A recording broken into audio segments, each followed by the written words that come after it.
Hi everyone, I'm Liam, and in this quick tip video, I'm going to show you how to personalize your Lightroom interface by adding your own logo and fonts, taking this to this in just a few simple steps.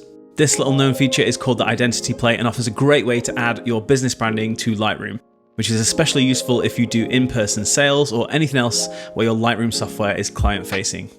To begin with, you're going to need a transparent PNG file of your logo. There's limited space in which the logo will need to fit, so a wider and less tall logo will work best. So I'm going to use my name logo, and I'm also going to add one of my brand marks next to that in Photoshop. When it comes to sizing your file, you want to make sure that the height is no more than around 45 pixels. Save the file as a PNG with a transparent background, and you're good to go. From there, open Lightroom and head to the top menu where you'll either click on Lightroom if you're using a Mac or on the edit menu if you're using a PC, and in there you're going to find Identity Plate Setup. Give that a click and this will show the dialog box that allows us to customize the appearance.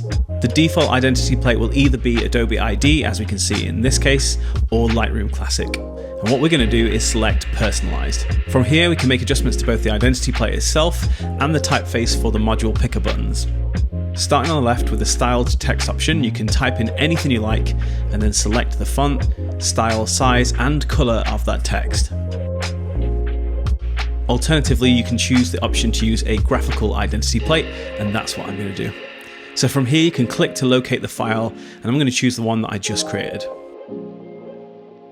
Now moving over to the right, I can also make adjustments to the module picker buttons, including the font, style, size and color.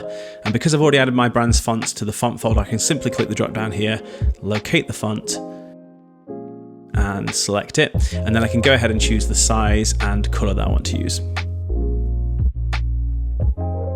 And that's it. Now I have a custom Lightroom interface featuring my logo and brand font. I hope you found this quick tip useful. If you did, drop a comment down below and also be sure to share a screenshot of your freshly jazzed up identity plate on the Quest Facebook group. Thanks for watching.